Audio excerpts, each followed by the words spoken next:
Okay, good morning, people. Can you guys hear me? I would take a confirmation first and then get started with today's session. All right, good morning, everyone. Good morning. A lot of people saying good morning, good morning, good morning.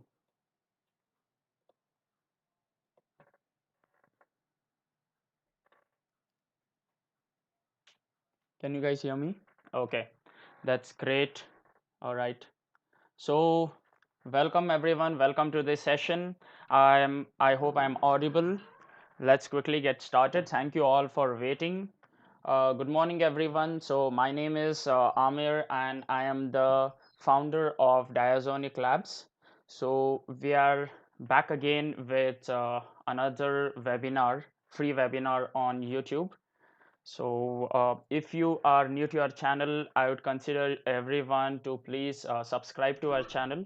We would be getting a regular updates on a lot of webinars. We'll be uh, performing live. We will be having a lot of live hands-on sessions every Sunday, completely free of cost.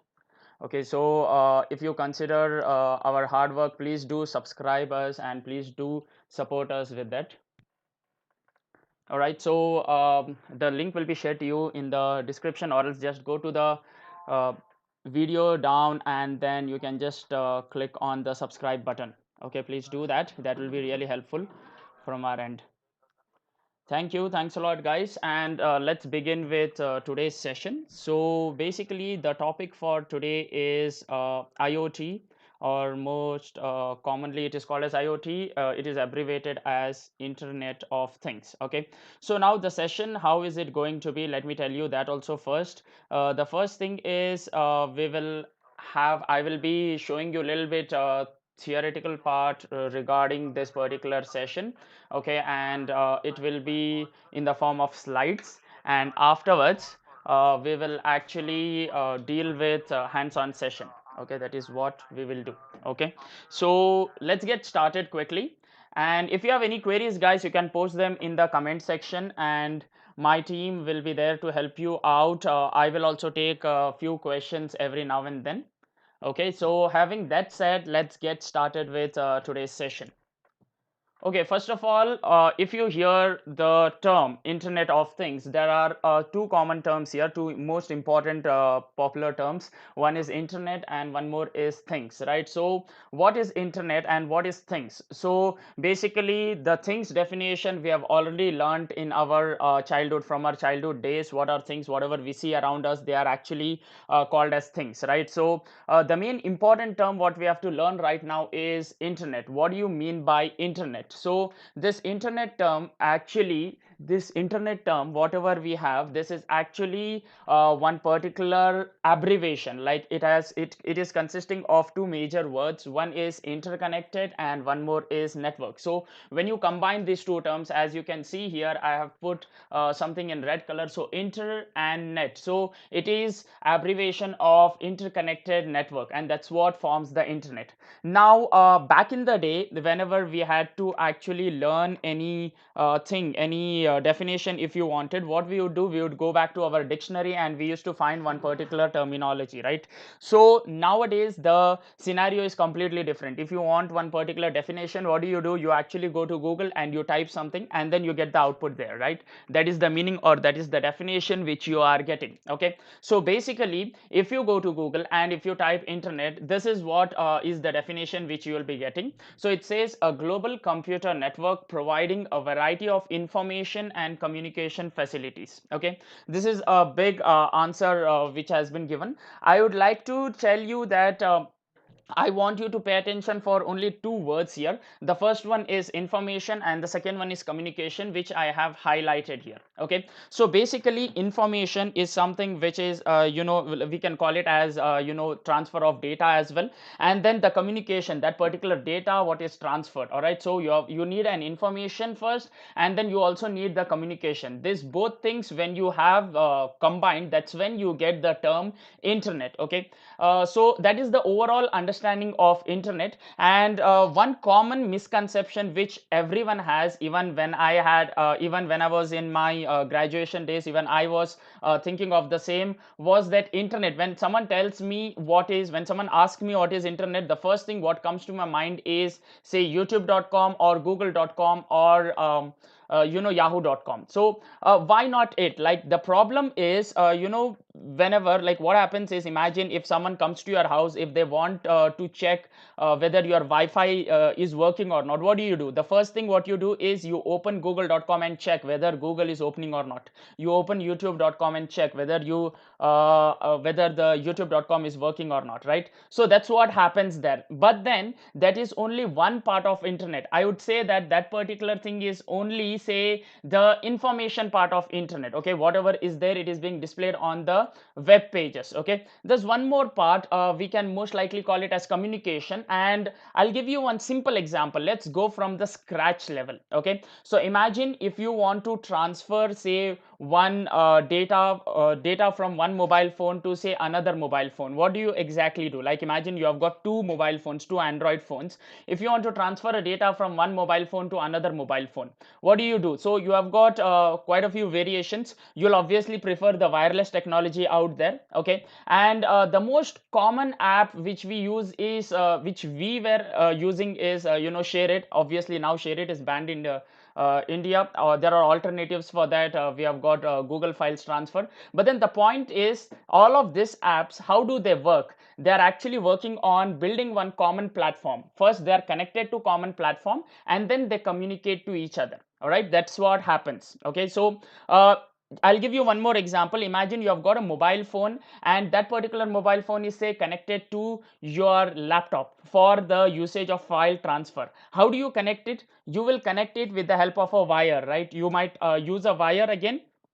And what are you using? When you're using that wire, you are actually making sure that you are connected to one common platform, and then you can transfer the data. Correct? That's what is happening. So I can call that whatever you are transferring from one medium to another medium, that is also forming one network. Okay, that is also forming one network. That is also just like internet. Like, imagine if you want to understand internet at the scratch level, that also we can call it to be an interconnected network. Okay, I hope that was very clear. All right, let's move on to the actual definition of IoT. What is the actual definition of Internet of Things? So what we call is, we have got the interconnection of the devices. Like, imagine you have got mobile phone, you have got say, laptop, you have got so many different things. Apart from laptops, devices or gadgets, you will have, say, everyday objects also. Like, imagine I want to connect my, say, AC. I want to connect my fridge in my house. I'm just talking about my house right now. AC, fridge, TV, everything is becoming smart right now. If they are connected to one single network, if they have the opportunity, or if they have one feasibility to get connected to internet, and they can communicate with everything, right? So that's what the definition says: the interconnection via the internet of computing devices embedded in everyday objects. And what it does is, it actually enables them to send and receive data. Now there's one more important point here. You have to remember that if you have any communication device, right, you will have two most important topics for it. Okay, what are the two most important topics for it? One is to send the data, and one more is to receive. You are sending the data as well as receiving it. Okay, any communication device will have this property, and we'll be learning this property in detail, okay, when we do the practical session, okay, in a while. All right, so remember, any communication device will have two most important properties. One is sending the data, and one more is receiving the data. Okay, that's very important. Now let's move on to few applications of IoT. Now IoT is available in almost all the platforms, almost all almost all the fields the IoT is being used. Like, be it in everyday things, be consider it to be smart home automation, or else apart from that, in agriculture the automation is happening. Maybe in your device there are some things which are using IoT applications. Okay, apart from that, in energy consumption it is being used. In security and surveillance it is used. Smart homes and smart cities, I have already spoken about it. In healthcare we are using this. In monitoring pet also we are using this. I'll give you one simple example. right? So imagine you have got a pet dog or pet cat at home. What do you do to track it? You actually put one small gadget, right? So you put a small smartwatch kind of a stuff wherein it will actually track your pet wherever it is going, right? So whatever the tracking location is, it will directly come to your mobile phone. So how does it get tracked? So there are a couple of ways to track it. Okay, one of them, obviously we would need a GPS location and all of that. Okay, there's another way, it gets connected to internet and it actually tells you the location or where is it available and all of it, right? So that is also there. Apart from that, it is used in building management, and then it is used in building machine to machine wireless sensor network. There are a lot of applications available out there for IoT. Okay, now let me boil down to simpler few more applications. Okay, let me boil down to few simpler applications. Okay, so the first application which I want to talk to about is home automation. Okay, and then the second application which I want to talk to you about is, you might have seen this particular bounce bike. So in Bangalore, Bangalore is called as the bike capital of the world. That means there are, a lot of bikes available in Bangalore for rent, and the company which is promoting this is obviously Bounce Bike. Okay, so talking about home automation, what exactly is happening here? If you see here, there are few most commonly used objects, right? Like imagine you have got, say, a camera, and then you have got, say, few lights, and then bulbs, and then maybe, headphones. All of this, they are actually controlled. See here, the most important thing is controlling them with the help of a smartphone. Okay, that is what is happening. You are actually controlling all of these devices with the help of a smartphone. All right, so you are actually communicating right now. You are having a mobile phone and you are communicating from your mobile phone to all of the everyday embedded objects. Okay, that is what you are trying to do. So if you see here, the mobile, and lights are in same network, and hence they can communicate to each other. It's very important that they should be in the one form of network. Only if they are in one form of network, then they can communicate to each other. Okay, and that is what Wi-Fi also does. All right, so there's one more second example which I want to talk to you about is, bounce bike. Like imagine if ever someone had used bounce bike, then you might have noticed this particular thing. The bounce bike, whatever we have, is actually, it is used for connection of it is used for traveling. Like they actually give that particular thing in the form of rental service. Okay, and what they do is this particular thing, if you want to start a bounce bike, the first thing what you do is you will have to get connected. Okay, first in your app there will be one particular bounce app, and then afterwards you'll have to search where is the bounce app, and after you go there, how do you start it? For starting it, you will have to make sure that it is connected in the same network via Bluetooth. Okay, so Bluetooth is the wireless network which we would need. Okay, once it is connected, only then you can turn on the bike. Okay, this is how it works. And then even for after you travel, how much ever time you want to travel, you travel with the help of bounce bike, and then based on say the time you used, and based on the kilometers reading, you will actually get the scorecard, or you will actually have to pay for that particular amount, right? So once you pay, once you turn off your bike, once you keep your bike at one particular station, okay, and you want to actually pay it, how do you actually pay it? You will have to turn off your bike from your mobile phone itself. Your mobile phone is actually communicating with the bounce app, with the bounce bike, and then there is a communication between the two, and from there only, with the help of Paytm wallet, you get connected, and then you pay the amount whatever is there. Okay, that is how it works. These are the two examples which I wanted to tell.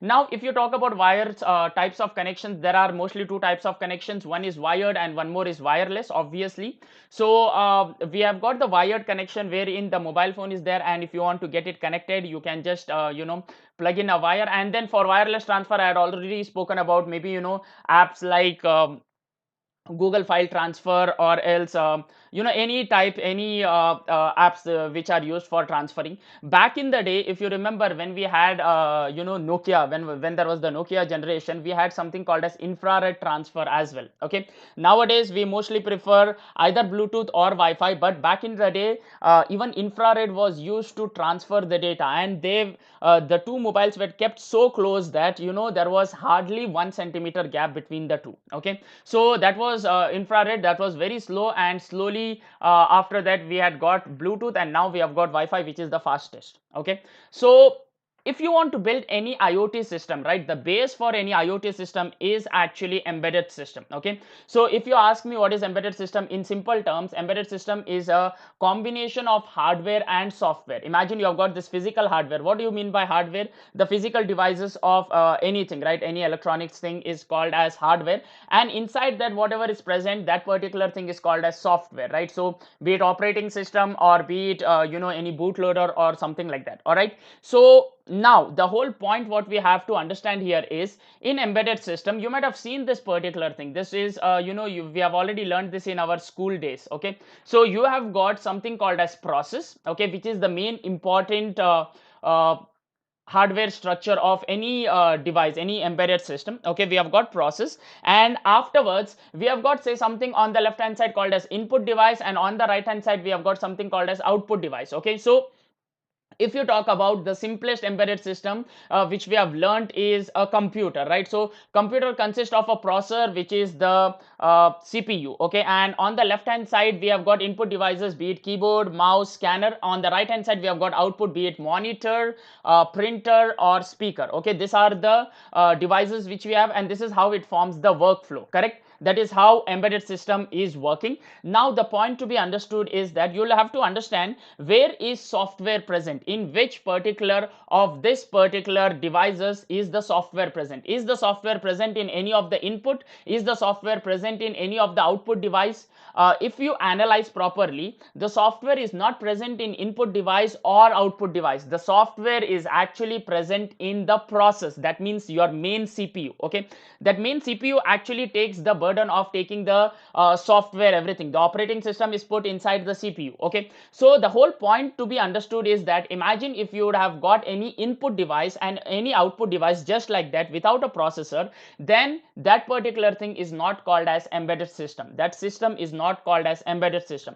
I'll give you one more simple example. Imagine if you want to turn on a light in your house. Okay, how do you do it? You will just go near the switchboard, you press the switch, and the light will turn on. So you have got two important components here. One is your switch and one more is your light. What is a switch? Switch is actually input device. What is a light? Light is output device. Now to transfer the current, we have got a wire, right? But then in between these two we don't have the concept of processor.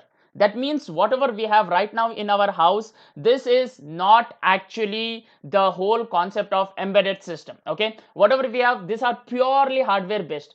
Switch is there, light is there, both are pure hardware. Okay, there is no concept of software. But if I add a small processor in between, say, light and switch, okay, in between switch and light, in between input and output, if I put a small processor, that's when it will be called as an embedded system. Okay, and that's what we'll be talking more about right now. We will be putting one small processor, or we can also call it as a controller. Now there are two terminologies which you will have to understand. One is called as microcontroller and one more is called as microprocessor. Okay, so microcontroller and microprocessor are you can call it as the two faces of the same coin. Their main job is to process the data, and that's where the software is put up. Okay, so if you see anything in the world, wherein you would have something related to, say, software, then that particular thing, you should have understood that inside that particular device you would have one either microcontroller or microprocessor. Okay, there are many microcontrollers and microprocessors out there. Our computer, it consists of Intel core processors. Okay, and apart from that, mobile phones also, they consist of many processors, one particular processor, whatever it is there. Okay, and maybe whenever we are controlling a remote, whenever we are controlling either an AC or a TV with a remote, when you are controlling that, right, there is something happening. You are pressing a button. It's not magic, right? It's simple science that inside that there is a chip, there is a microcontroller chip, which actually makes sure that that particular software, whatever you have written for that particular button, it should go to either next channel or increase the volume, decrease the volume, or maybe change the speed of AC. That's what is happening. All right, that is the basic embedded system, and we'll also be building one simple embedded system right now. I'll be showing you. We'll be using one simulation tool for that.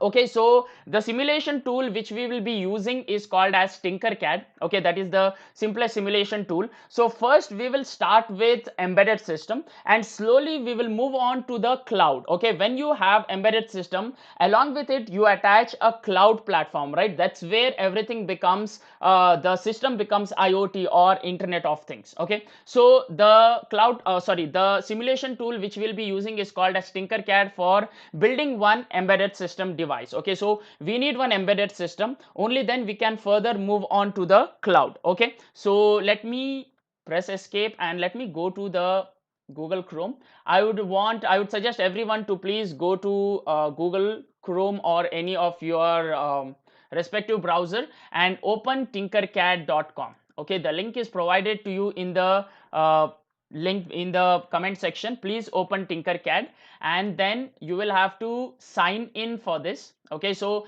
people who are using this particular platform for the first time, you'll have to sign in with, say, Google. Okay, directly you can just sign in with Google. I will also sign in directly with Google. You can also do the same. Okay, I can see a lot of people asking for feedback link in the comment section. Feedback link will be provided to you only after the first 1 hour is gone. Okay, so it will not be provided now. Please don't spam, guys. I would request everyone to please relax and please learn something. The main aim for us is to make sure that you learn something. We are keeping this initiative in this world of we are going through this frustration situation of pandemic. So we are just helping you out, guys, for getting free webinars. So please don't spam here.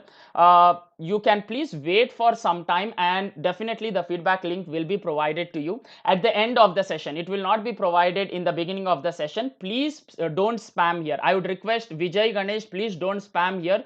It really spoils everyone's else mood. Please, if you have any questions, you can please ask me, or else please wait for a while. Okay, so let's get started. I have now signed in through Google, and then it opens my Tinkercad account. Okay, I would request everyone to please open your Tinkercad account. You can directly sign in from Google. If you have a simple Gmail account, right, you can directly sign in. Okay, you can do that as well. And now I have signed in to my Tinkercad account. Okay, this is my Tinkercad account which I have. Now basically this Tinkercad is actually designed by one famous company called as Autodesk. Yes, that same Autodesk which designs some 3D designing software and all of it, CAD, AutoCAD and all of that, right? So they have designed this online platform completely free of cost. Okay, so we have got here different variations here. We have got 3D designs, we have got circuits, we have got code blocks. We will be concentrating on circuits. Okay, we will be concentrating on circuits here. So go to circuits and just click on create a new circuit. Okay, what you will have to do, go to circuit and create click on create new circuit. Okay, and afterwards we will actually start creating our new circuit diagram or whatever embedded system we have to build. Okay, is IoT related to ML? Yes, it is very much related to ML. See, basically what happens in IoT is we will have a lot of sensors put up into the embedded system. Okay, so from the sensors it takes in a lot of value. Okay, and the values will be actually stored onto the cloud platform. That is what we'll be learning now. Once the values are stored onto the cloud platform, right, many analysts, what they do is they take this particular values from the sensors which is stored on cloud platform. Okay, and the companies, they work around creating a machine learning model, and that is why it is very much related. Okay, so we might consider having one session on combination of IoT and ML together. They are very much related to each other. That is what I would say. Okay, all right, so what is the duration for this session? The duration every day it will be of 2 hours. Okay, it will be from 11:30 to 1:30 every Sunday. Okay, so yes, can I simulate electrical circuit? I don't know about electrical circuit, but basic electronic circuits can be simulated here. Okay, so you can just check out. You have got LEDs, you have got resistors, you have got battery. You can do anything. Basic electronics, simple circuits can be simulated here, and it's very much useful for us to do that. Okay, now to build an embedded system, again, as I told you, we would need one microcontroller or one microprocessor, right? So the microcontroller which we will be using is called as Arduino. Okay, so the Arduino is our microcontroller microcontroller which we will be using. More specifically, Arduino Uno is what we will be using. Let me just show you how Arduino Uno looks like. This is what is Arduino Uno, and this is what we'll be using. Okay, apart from this, you can use any other microcontroller or microprocessor. We have got, say, Raspberry Pi, which can be used as a microprocessor as well. Okay, so all of these things can be used. There are multiple other devices. We have got Orange Pi, we have got say Banana Pi, we have got BeagleBone, we have got Node MCU. I'll be showing you what is Node MCU also in a while, but then we will concentrate right now on Arduino. Okay, how do you take the Arduino? Once this particular circuit is open, right, this particular page is open, you'll have to scroll down. Okay, and you will have to check for Arduino. Just scroll down, you will find Arduino Uno R3 here. Let me drag it and let me put it here. Okay, let me drag it and let me put it here. Since code blocks we are not using, we are using circuits. Okay, don't worry about that. We are using circuits. Come to circuits. We are building circuits here. Electronic circuits is what we'll use. Code blocks is something else. We'll not be working on that. These are the three categories which is available in Tinkercad. That is what I wanted to tell you. Okay, so I have taken here Arduino, and now what I'll do is the simplest thing. First thing is we will learn how to communicate with this particular device. Like, what you have to consider right now is this is actually my microcontroller. Okay, and when I start the simulation, it will actually be connected to my laptop or my computer. Okay, that is what you will have to understand. Fine, so I have got my Arduino here, and then I will have to write some code wherein it will get connected to my laptop and it will start communicating with my laptop. Now the first thing is my hardware is ready right now. Okay, and what I will have to do is I will have to put in my software inside this particular microcontroller. So how do I put a software inside this? I will actually write a simple code for printing hello world on the serial monitor. Okay, that is what I will do. I will just print hello world on my serial monitor. Okay, so imagine whenever you are learning any new language, right, be it C, C++, Java, Python, the first code what you learn is hello world, and I'm going to show you how to print simple hello world through Arduino. Okay, and the language what we use for Arduino is called as Arduino programming language. Okay, and so we will be using this particular Arduino programming language only here for our understanding. Okay, so you will have to go to code here. My hardware is ready. Go to code, and you will have two variants of writing the code. One is of blocks programming and one more is of text programming. I wouldn't recommend you using blocks programming because it is, I would say, only for beginners. But if you want to become a real programmer, then start working on text programming. Okay, so let me click on text here, and it will be asking me whether I have to continue or cancel. Let me just click on continue here, and you will be able to see here a lot of code. Okay, so you'll have 12 lines of code. This is the basic code which is available here. Okay, so now what we will do is we will actually write a code for understanding how to print hello world. Okay, so I would maybe delete all of this. I would start from scratch. I would delete all of this. Okay, and let me start completely from scratch what I'm gonna teach you. Okay, so first thing is this particular programming is actually a combination of C and C++.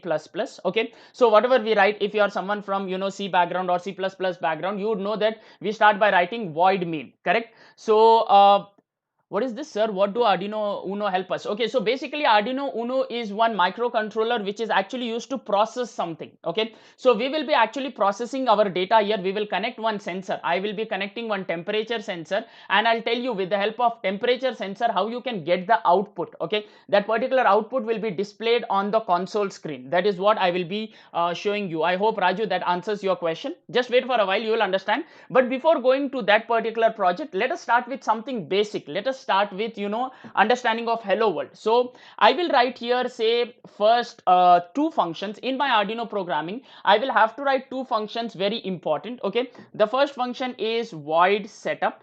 Okay, without this I will get an error. So open and close. This is the first function which I will have to write. The second function is void loop. Okay, this is what we write, void loop, open and close. All right, so we have got void setup and void loop both together. Okay, this is what we write, and afterwards, once we have got void setup and void loop, this actually forms us the void main. Okay, so void main is actually consisting of void setup and void loop, and inside this so void setup is basically used for writing something only once and maybe defining whatever pins you are using, and void loop, if you want to print again and again, it will be used for that particular thing. All right, so in void setup what I will write is I will have to begin my say first communication with Arduino. Okay, so I will have to begin my communication from, see, I am writing this particular thing say in my laptop, right, whatever code I am writing, and the communication, it should be transferred to Arduino. So I will have to begin a communication, and that particular communication we call it as serial communication. So I will have to write here serial dot begin, and inside this I will write say one particular term or one particular number called as 9600.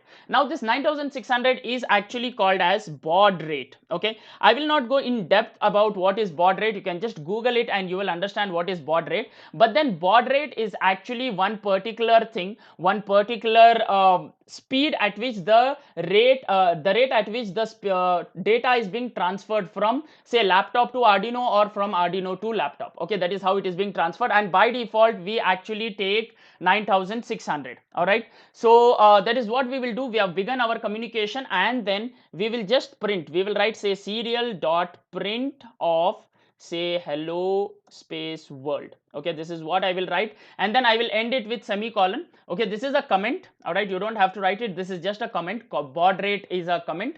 Done, that's it. And I will not write anything in void loop because I don't want it to be repeated again and again. Okay, let me just run the simulation, and the moment I run the simulation, it will start. It got connected, but then how do I see the output? For seeing the output, I will have to click on serial monitor, and the moment I click on serial monitor, hello world will be displayed. Okay, hello world will be displayed. This is how it works. All right, simple understanding. What we are doing is we are actually transferring the data. Okay, and what is available on our Arduino board, okay, that particular thing is being displayed on our serial monitor. Now the serial monitor is the platform wherein I am able to understand what is happening inside my Arduino Uno. This is the basic thing, the basic first code which is written in Arduino programming language. Now what I want you to do is, let me stop the simulation, and if I just cut this particular code of serial.print, cut it, and I will say put it in void loop. Okay, and then let me run the simulation once again. The moment I run the simulation, see here, hello world is printed again and again. Okay, it is completely case sensitive, Ambika. Yes, it is case sensitive. All right, so if you have any other queries, let me just check once the queries here. Arduino is made up of Arduino programming language. It is also called as wiring language. It's a combination of C and C++. Okay, so does that mean I can run Raspberry Pi Python script here like Google Colab? You can't run Raspberry Pi Python script here inside Tinkercad. Tinkercad only supports Arduino. Okay, Jether Pi you can't write here. I couldn't find any simulation tool for Raspberry Pi. See, if you want to do anything on Python, right? If you want to do something on Python with IoT, you can directly use Google Colab wherein Python is supported. That also can be done. That is a very good option.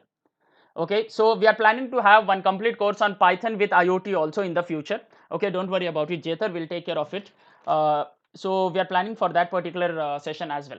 Okay, if you see here, coming back to this, we are getting here serial world, hello world as our output, and it is repeated again and again. The difference is whatever you write in void setup, it will print only once. Whatever you write on in void loop, it will be printing again and again. Okay, so I will stop the simulation and let me write here say ln. And the moment I write here ln, it will go to the next line. Let me clear the serial monitor and let me start simulation, and you will be able to see that hello world is being printed here.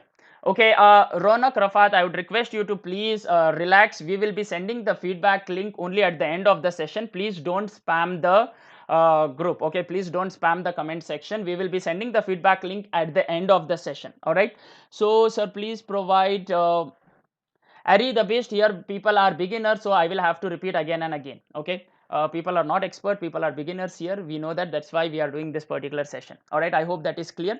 Fine, let's go ahead now. What I'll do is I will actually, can we use Arduino software for coding? Yes, you can use Aruna, but then the problem is we are using it in a simulated environment. Okay, and hence whatever we do, we wouldn't need hardware device here. Here there is an hardware device, but it is in the simulated environment. Okay, you can definitely use Arduino IDE. If you go to Google and type here Arduino IDE, you can download that particular IDE for Windows, Linux, or whatever it is. It is hardly of 200 MB. You can download that only if you have a physical Arduino. We don't have physical Arduino right now. I think so most of the people wouldn't have, so so that is why we are using simulated environment. Okay, now the next thing what I'll do is, I know how to use this particular thing, how to use hello world, everything is done. I will use one sensor. We are actually going towards now IoT, so we would need a sensor. Okay, and that particular sensor we will integrate it with Arduino microcontroller. Okay, that is what we'll be doing. We will integrate it with Arduino microcontroller, and let us check whether we are getting the output properly or not. And we'll be using a temperature sensor. So for that, what we will have to do is, let me just click on code here once again. Okay, it will go back and I can see here all the basic components, right? I can see here all the basic components. If I scroll down, I have got one temperature sensor, and more specifically I am using TMP36. All right, now talking about temperature sensors, we have got a lot of temperature sensors out there. Okay, so one of the temperature sensor is TMP36. Apart from that, we have got say LM35, we have got DHT11. This is how DHT11 looks like. We have got TMP36. We will be using TMP36 right now because that is what is available in our Tinkercad environment. Okay, so what I need to do is, I will take this particular temperature sensor and I'll just put it here. Okay, so now talking about this TMP36, it actually measures the temperature, and the reason, the most important thing about this sensor is, it is actually accepting the value in the form of analog read. Okay, so it is actually analogous in nature. Whatever the values it is accepting, right, it will be analog in nature. Okay, now first of all, what you have to understand is, we have got a processor here. Okay, this is my processor or microcontroller, and then we have got input sensor here. Input device is my sensor. Okay, and the output is actually displayed on my serial monitor. Okay, that is what we will have to understand. So basically three things: input is my sensor, Arduino is my processor, and the output is actually displayed on the serial monitor. Okay, input, process, output, please keep that in mind. Fine, so let's get started with the connections here. If you see, this has got three terminals. The first one is power, the second one is V out, and the third one is ground. How do we actually connect them? The power should be taken, and let me take a wire from here, normal, just start dragging it, and let me connect it to 5 volts. Okay, so I will connect this particular thing to 5 volts. I am connecting my temperature sensor power to 5 volts. The second thing what I'll do is, I will have to connect ground. These are the references, okay, which are available. So power and ground, imagine if you are using any electronic device, you will have two references, right? One is power pin and one more is the ground reference pin. Okay, so I can even change the color of this wire, which is not compulsory, but still for our reference we will change it. So always the positive power supply is given in terms of red color, the negative power supply is always given in terms of black color. I will change it. Okay, this is what I do, and afterwards I have got one more major thing, right? V out, this particular voltage which is coming out of temperature sensor, right? This is what we will have to measure. I will connect it to my Arduino input. Okay, let me connect it to my Arduino input. Let me connect it to say A0. Okay, that is what I do. Arduino input is what I will connect. Now let me explain you once again the major aim of this project. We are actually measuring the temperature in a simulated environment. Okay, we are actually measuring the temperature of the surrounding using TMP36. That is what we are doing. Fine, this is these are the connections. Let me repeat again: connections, power pin to 5 volts, ground to ground, and then V out pin to A0, that means analog input. Okay, that is what I am doing. Fine, once this particular thing is done, I will go to code now. Let me start coding. Okay, I will go to code. First of all, I would need something to be printed on my serial monitor, so I will have serial begin as it is. Okay, let me keep it as it is. But then the next thing what I will have to remember here is, I will have to declare something called as pin mode. What is this pin mode? So let me write here, say pin mode. Okay, what is this pin mode? Pin mode is actually one particular way of representing which pin of Arduino you are using, and you are actually using it for taking the input or doing the output. Okay, that is what it is being asking. So pin mode actually tells you that particular thing. So we are using temperature sensor and it is connected to A0, right? It is connected to A0. That is what I will write here. Pin mode is actually connected to A0 and it is considered as input. Fine, this is what I will write. It is considered as input. Please make sure that you write it correctly because this is case sensitive language. Okay, fine, so this is what we will do. A0 comma input is what I have written in my void setup. I have completed setting up my pin whichever I am using. Fine, in my void loop I wouldn't need hello world. Let me remove this. Okay, I wouldn't need this hello world. Let me remove this. I will write here say int. I am taking something in the form of integer. Okay, and let me write here say sensor value. That means I am actually taking the variable called as sensor value, and it is taking the value from my analog input, right? That's why I will have to write here analog read. Okay, read as in you are actually taking something as input. Okay, you are actually taking something as input, and that is what we are doing here. So analog read is what I will write. We are taking the sensor as input. Let me just zoom in for people who are not able to see. Okay, so analog read of which pin number A0 is what I will write. Okay, so if I would have connected this particular device to maybe some other sensor to some digital pin, here see we have got analog pins as well as digital pins in our Arduino. Okay, but I am using analog pin, that is why I have written here analog read. If I would have used some digital sensor, then I would have written here digital read. Okay, I hope this is clear. Fine, so analog read is what I have written here, the first thing. And afterwards, yes, pin mode is a function. Pin mode is a function which we will have to use. It has got two parameters. One is, the first one is you will have to write actually which pin you are using and is it input or output, you will have to write. Fine, so once I do that, I will scroll down. I will write here say float of volt. That means whatever I get, I will have to convert it into the voltage. Once I get it into voltage, then I will convert it into temperature value. Okay, so whatever reading I am getting here, I will actually take it by writing say sensor value.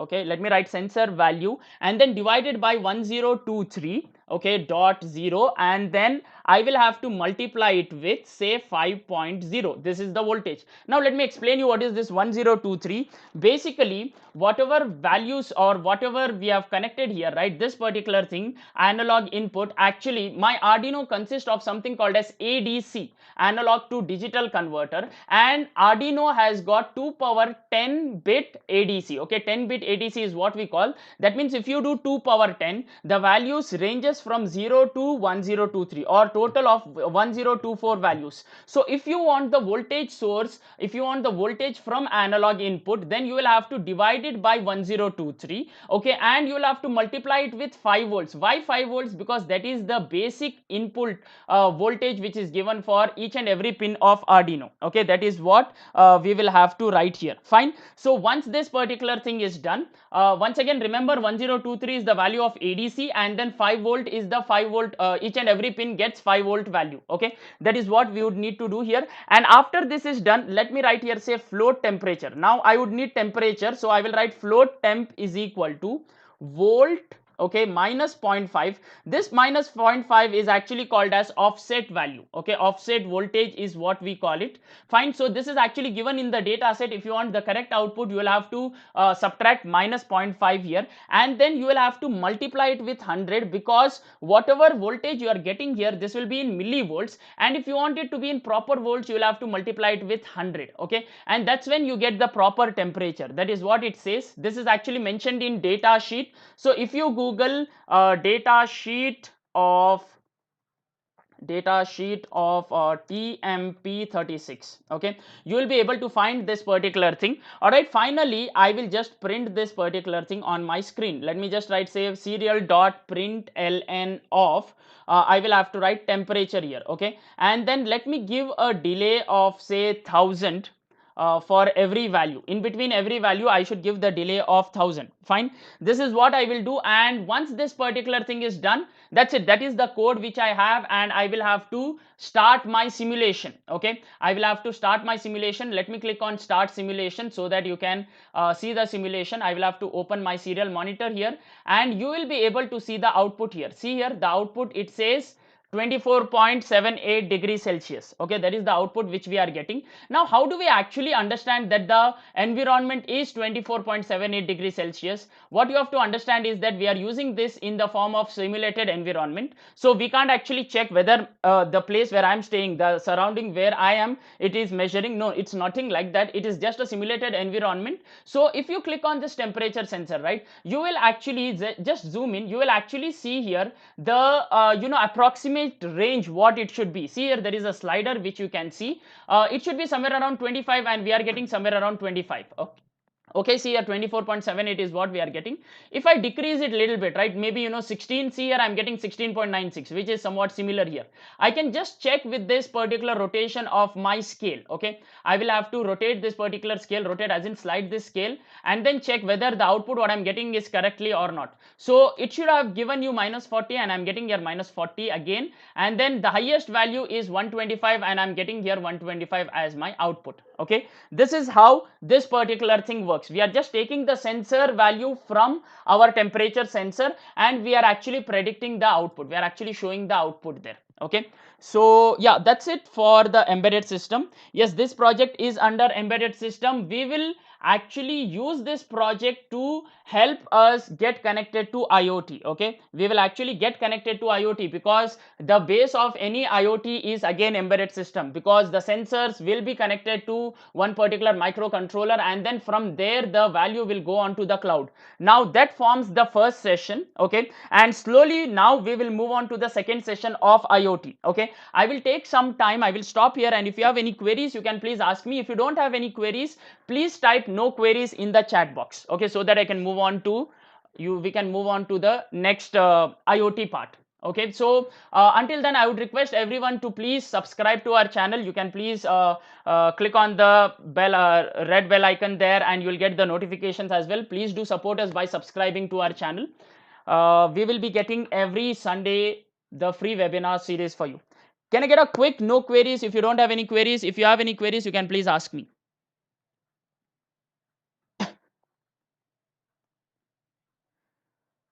Fuzarino, please don't spam it. Please don't spam the comment. All right, no queries, no queries. Okay, that's great. So thanks a lot for that. Let's quickly begin with the second part.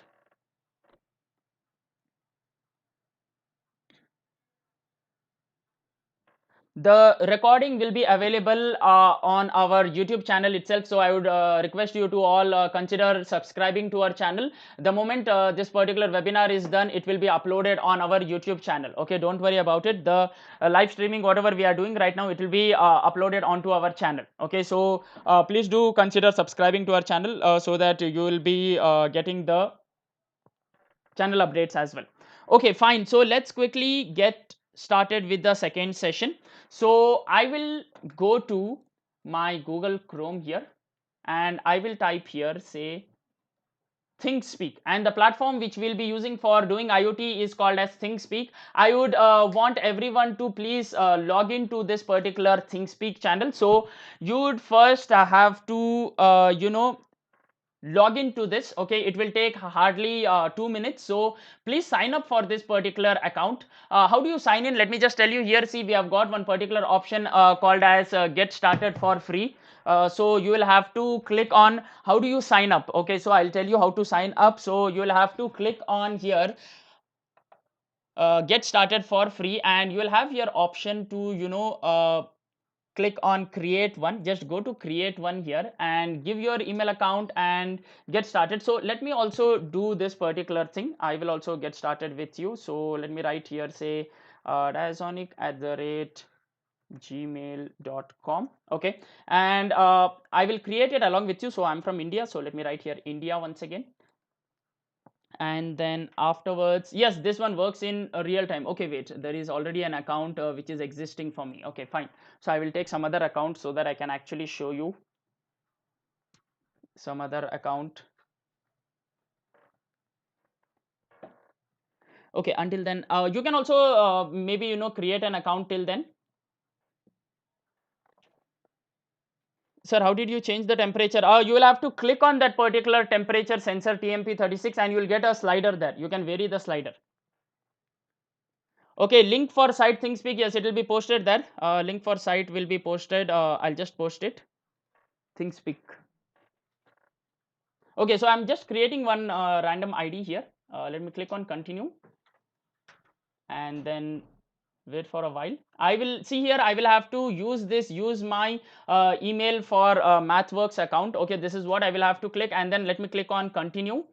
please do this, and once it is clicked on continue, see this is what you get. Verify your mathwork accounts, go to your inbox, you'll have to verify this particular thing, only then you will get it. Okay, so let me open my Gmail and let me log into my ID. Okay, so you can also do the same if you don't have an account there.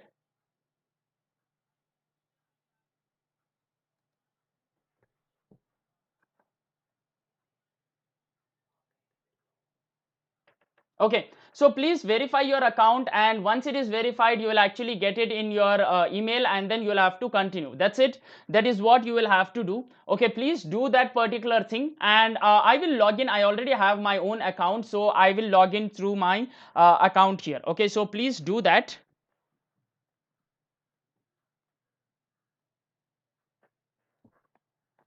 I'll give you a minute time. Please do that. And what you will get is, something like this. Wait, let me show you.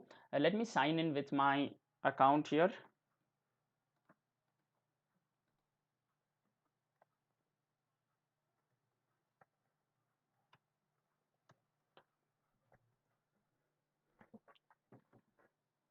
All right, guys, this is what you will get.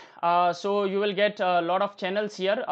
You will not be able to see any channels, but then yeah, I've got here a few channels. This is what you will get. Sign in successfully, and you will be able to see my channels. You would not have got any channels, but then I want you to make sure that this particular thing is written. Okay, this particular thing is done.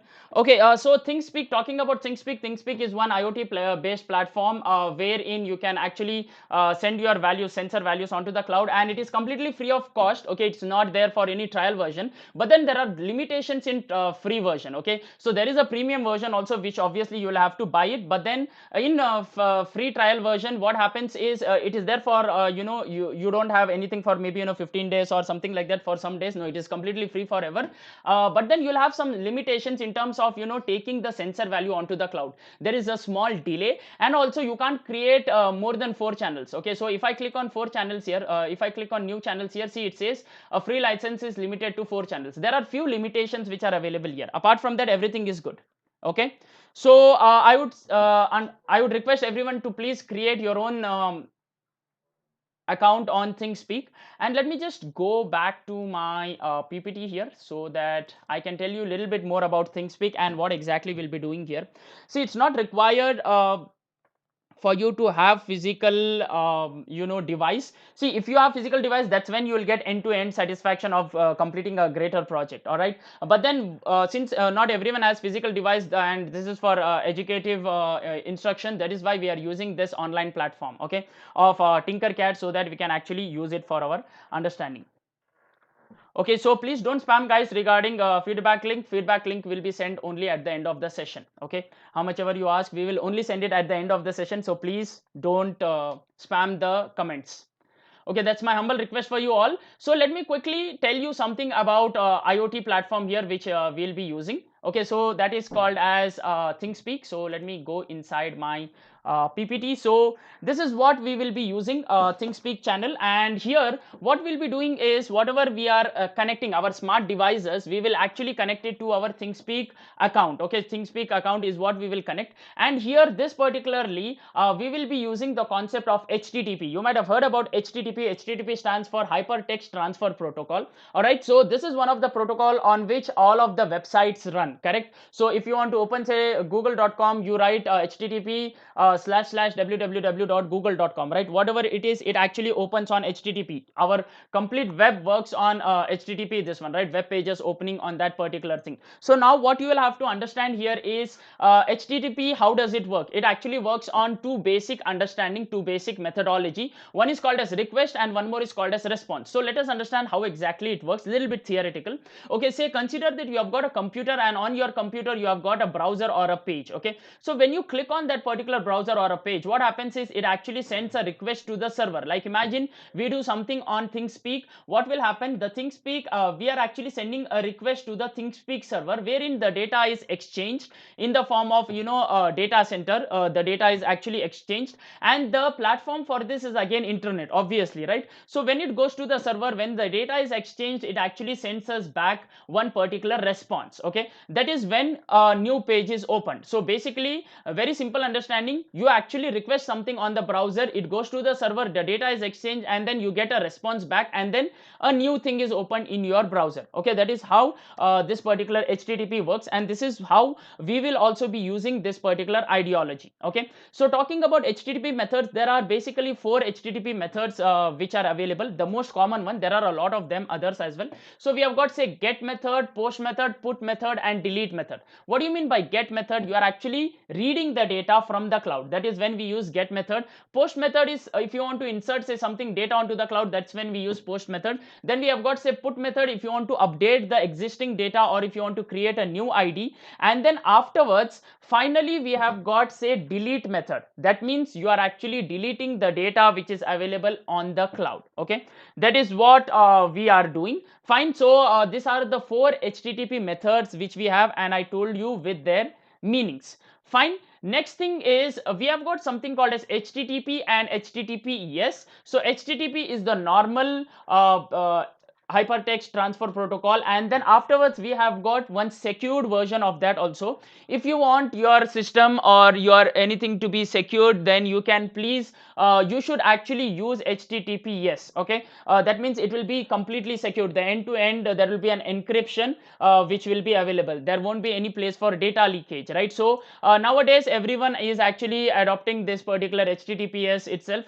So just to be safe, don't open the links with HTTP. Maybe especially those links wherein maybe in on any e-commerce website wherein it has got only HTTP, right? So because there you might need to enter your bank details and all of it. So please be safe, only open those links which have got HTTPS. This in small manner at least you will be saved from getting secured on internet. Actually, security on internet is actually a myth, but then we will have to protect ourselves by following this small tricks.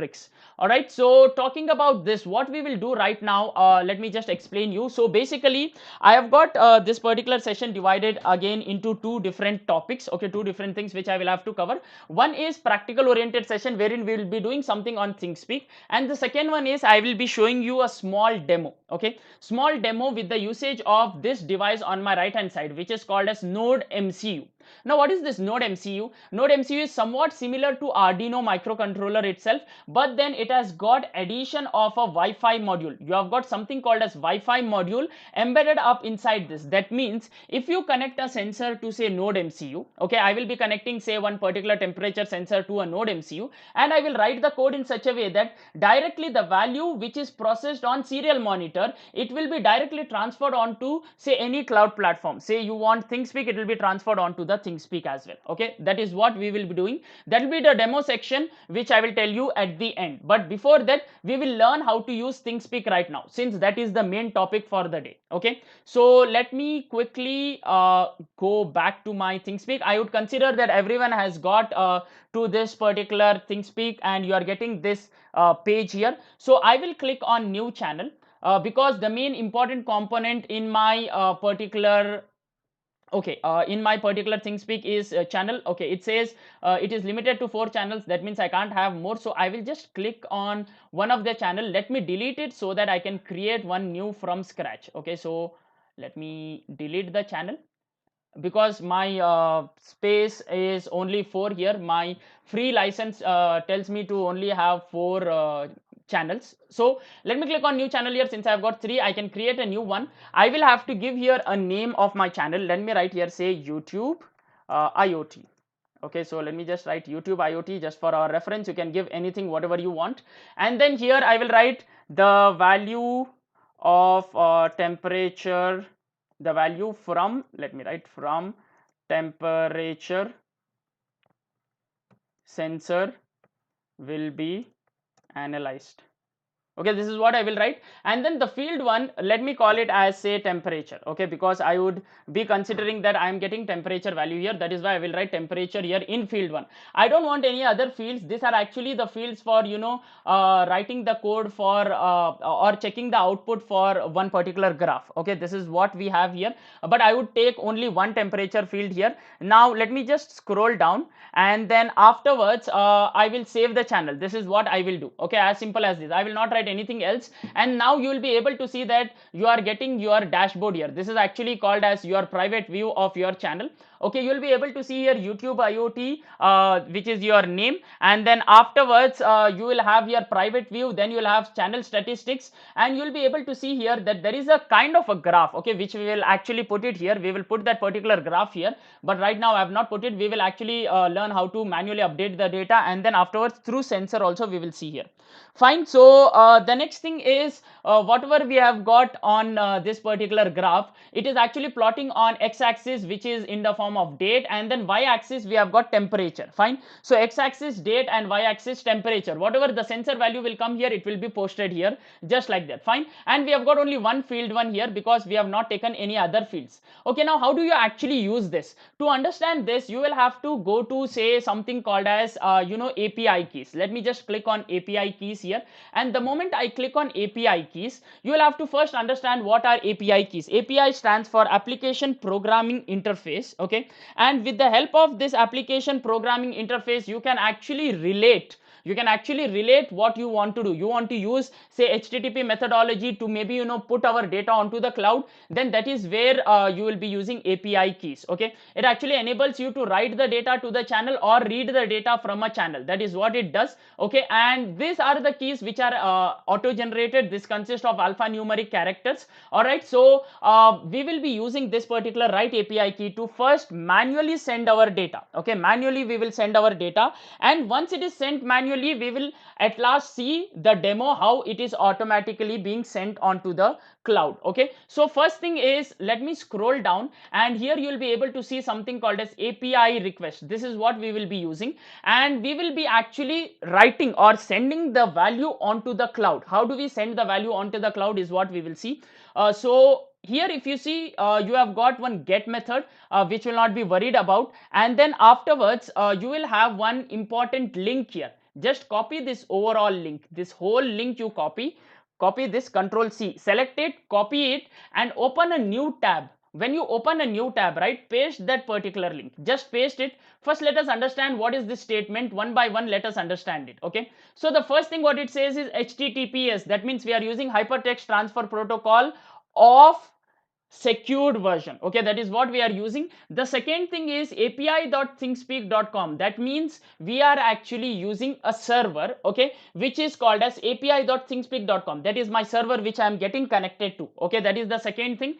Then the third thing what it says is I have to update my API key with what? With one particular write API key which is given here, right? 127LW. This is my write API key. The same write API key, if you see here, it starts from 12 for me and ends at K1, and I have also got here same thing 12 and ends at K1. Okay, and then finally what I'm saying, and in this particular channel I want to update my field. I want to update my field 1 with one particular value called as 0. I am sending what value? 0 value is what I am sending. Okay, so this is what is the complete statement of this. I will just click enter on this. That means I have sent one value. See the response, I have sent it with this particular thing. The request I have sent it with this particular statement, and the response what I am getting is 1. That means one value is sent onto the cloud. How do I know that one value is sent onto the cloud? I can go back to my private view,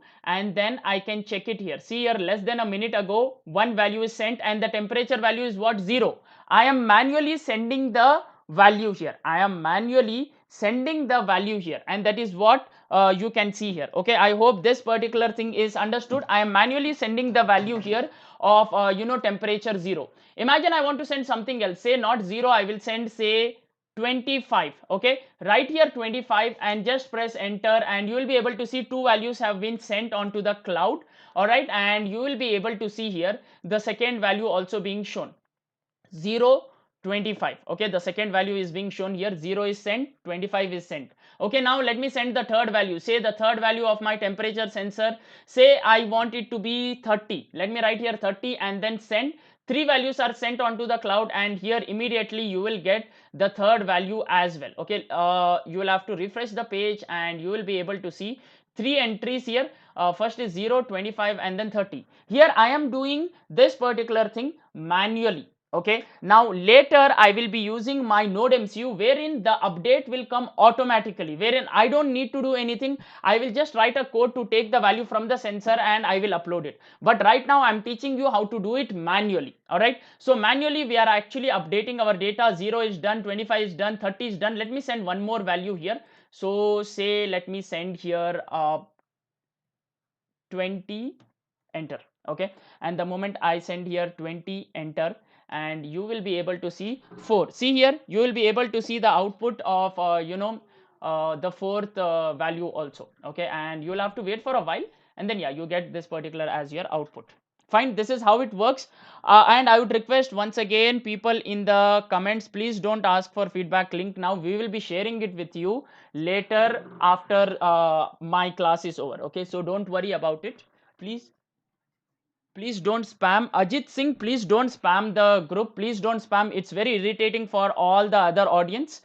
Please respect the decorum, and we will be definitely sending you the feedback link after the session is over. Okay, so please wait for some time, and I would request you to please concentrate on what I'm telling you. And I feel that we should be here for knowledge and not just for asking for feedback link or something like that. Okay, so please, I would request Ajit Singh, Santosh, and all the other people who are asking for feedback link. It will be sent to you at the end of the session. I would request you to please wait and please don't disturb others. Okay, thank you for that. So we are getting here the output, whatever values we have got, 0, 25, 30, and then 20. Okay, so all the values are given here. These are the manual values which are being sent. Okay, now we know how to use the API key for write. Okay, we have written something and we have got the output here. But then how do we actually read it? For reading also there is a methodology. Just go to API keys here. Okay, and then when you scroll down here, you will have the option of reading a channel feed. Okay, so if you see here reading a channel feed, what you can do is you can just remove that get method and then just take in the whole this particular thing, the whole whatever we have. So I will copy it till the end. Let us understand this statement again one by one slowly. Okay, copy this and then paste it here. Now remember, we are using read API key. All right, now what happens here is the first thing is again HTTP hypertext transfer protocol of secured, this one. And then the second thing what we have is api.thingspeak.com, that is my server again, and I am actually reading my channel. My channel name is given here. My channel number is 1094170. If you go scroll up here, 1094170 is my channel. Okay, so that is what is being written here. Afterwards we have got something called as feeds. That means we are actually using the feeds methodology here. We are reading what is available inside that particular feed, and then in the form of JSON file we will get something. That means in the form of JSON particular format we will actually get the output. Now if you ask me what is JSON, JSON is JavaScript object notation. It is one particular file format wherein the data can be stored. Okay, that is what we are doing. And then the API key whatever we have, this one is our read API key. Why are we using read API key? Because we would need some data from the cloud. We are taking the data from the cloud. Okay, we are not giving, we are taking the data from the cloud. All right, and then at the end I am asking only for 2 results. That means last 2 values which are uploaded onto the cloud. That is what I would need. I don't need everything. I would need only 2 values. How do I write the code? Okay, we are just understanding fundamentals of this right now. So let me press enter here, and the moment I press enter, you will be able to see something like this. This is actually called as JSON format. If someone is familiar with Python programming language, there is something called as dictionary inside Python, and you would understand how a dictionary looks like. You have got something called as key and value, and the JSON format also looks somewhat similar to that itself. Okay, so you will have opening and closing of flower bracket, and then inside that you will have say something called as key and then value for that particular thing. Okay, and that is what is being present here. If you see, the channel is written here, and then the channel ID. What is my channel ID? It is written. What is my channel name? It is written. What is the description of my channel also is written. What is the latitude? See, latitude, longitude we didn't give it, that is why 0 and 0 is being given. Apart from that, what is my field 1 name? It is temperature. When it was created see at this particular time. Okay, this is what is being told. When it was updated last, this is being given. How many entries do we have? Totally 4. Okay, and then it is only displaying the last 2 values. Which are the last 2 values which are reported here? The last value is actually 20 and the last second value is 30. If you go back to the cloud, okay, if you say go back to the cloud here, and if you click on say private view, and you will be able to see here last two values. The last value is 20 and the last second value is 30. This is what we have, 20 and 30, and this is what we are getting in the form of JSON format. Okay, so yes, that was the whole idea of using this particular write API and read API, and this is what I wanted to tell you. You can play around with this and understand how exactly this particular thing works. All right, and if you don't want only two results, if you want to say all the results, remove this and result is equal to 2. Just remove it and press enter. You will get the complete for whatever values have been updated. Say we have updated 4 values, we are getting here 4 values here directly, 0, 25, 30, 20. Okay, the data storage is done very neatly here in our cloud systems, right? And that is what is IoT, right? So basically whatever values we are actually using it from our from our temperature sensor, maybe if it is connected to one particular board, it is sent onto the cloud. See, that is what we are doing, we are sending it onto the cloud. Now you might have one particular question, why you want to send the value onto the cloud, why are actually you sending onto the cloud? Okay, so once you send it onto the cloud, you can actually perform some notification kind of a stuff. Like imagine if you want to get notified saying that whatever I have written here, okay, whatever values have been updated with this particular thing, say 0, 25 to 30, 20, if it is exceeding one particular value, right, then that particular value, if it is exceeded, it should actually send a notification. And notification can be in various formats. Say it can send a Twitter message, social platform Twitter or Facebook, or maybe it should send a message onto your mobile phone, or maybe there should be one notification sent to your email account. Okay, something can happen. I'll just give you one understanding so that you will understand this particular thing properly. Okay, so consider that we are actually building one weather station, or as in one temperature controlling IoT based platform. Okay, so that is what we are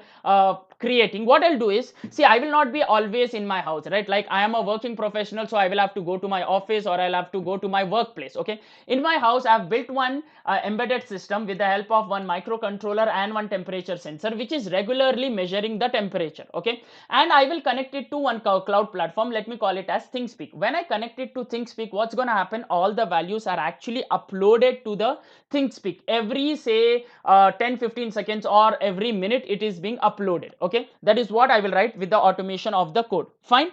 Once it is uploaded onto the say ThinkSpeak cloud platform, I will have to keep on checking that. Okay, if this particular value is say greater than 30 or 35, immediately one notification should be coming on my mobile phone in the form of a mail, or maybe in the form of Facebook message or something. One notification should come. When you get the notification, okay, you can understand that. Maybe imagine if the temperature is exceeding 35, that means something is wrong in my house. Maybe there is a fire in my house and I will have to quickly notify the so and so people. Okay, so that is how we can actually create one end-to-end IoT product. I hope this particular thing is understood. That is where temperature sensor comes into picture. Or else someone was asking me about machine learning also, right? So people, what they do is, generally in the weather stations, what they do is, you might have seen this particular thing on say the platform. Imagine if I write here say Bangalore temperature. Okay, it actually displays me what is my temperature today, and maybe what will be my temperature tomorrow, day after, and all of it. So basically this one is happening based on machine learning model, prediction of machine learning model. See, this is not always 100% right, it might be wrong also, but then based on the previous experience, this particular thing is what we do. Okay, based on the previous experience of whatever the values have been taken, what this people do is they actually keep sensors, temperature sensors, which actually detect temperature, then precipitation, humidity, day-to-day basis. They actually keep it. Okay, and they record all the values, they store it onto the cloud. Now what happens is, on the cloud, all of this storage values, whatever have been stored, they actually give it to the data scientists. So data scientists, they take the values, which is either in the form of JSON file. This is actually in the form of JSON file, right? There is one more file format called a CSV file, which is most popularly used in machine learning. They take that data, they analyze it, they create a machine learning model with it, and they actually predict what's going to happen, maybe tomorrow, day after, with what happened in the previous this one, right? So based on previous past data value, they actually create a machine learning model and they actually predict the future. That is how this particular thing is working. Okay, I hope this particular thing is clear to you. All right, so one more file format which I was talking to you about is CSV. Instead of this feeds.json, I'll just write here, say feeds.csv. Okay, and then press enter. The moment I press, okay, wait 1 second, I think so I removed that particular thing. Instead of JSON, I will write here, say .csv. What will I write? .csv, and then press enter. The moment I press enter here, something will be downloaded. We will actually download the feeds.csv file. CSV stands for comma separated values. Okay, now this one is what is my CSV file. If I open this, it will actually open in say Excel sheet format. Okay, it will actually open in Excel sheet format, and you will be able to see the same values whatever we have got it in our private channel, right? It will be displayed here. And that is what is IoT, right? We are actually taking the value in the form of one particular thing, and we can actually further extend it up to machine learning base as well. We can analyze this particular data. See here, the data is completely given, when it is created, what is the entry ID, and what are the field values, right? So imagine this, here we have got, say, temperature. Apart from this, say what and all values we need, we would need, say, precipitation measurement and then humidity. So we might use a sensor which actually measures the humidity, which actually measures the wind. We should have all of this sensors. If we have all of these sensors, then we can create a complete weather system device, right? So we can actually completely create that particular weather station. All right, and that is how it actually works. Fine. So now talking about the demo, the final part of the day, let me just quickly show you a demo. Okay, so for the demo, I will be using, as I told you, let me quickly come to PPT here.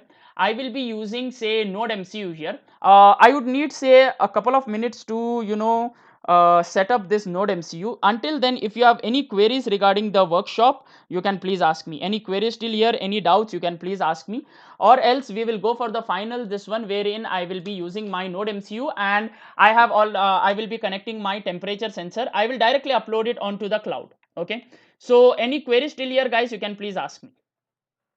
So give me some time to set up this particular thing. Okay, so I will first open my, 1 second, I will quickly open my Arduino project. This will be a demo now. Okay, so the last thing what we have, it will be actually a demo. So let me go to, say, okay, I will be opening my Arduino software. I already have a Arduino software here of the version 1.8.9. How to use Node MCU, yes, that is what I will be showing you. So basically, Node MCU is one particular device which is somewhat similar to Arduino. The only difference is that it is having on excess of it one Wi-Fi module. Okay, that is what we have. Can we change the API key? Yes, definitely we can change the API key, but I would suggest you not to change the API key. If you go back here to API keys, right, you can regenerate it. See, you can't change the read API key. You can generate only write API key. New write API key can be generated here. Okay, that is what you can do here. Write API key can be generated from this particular thing.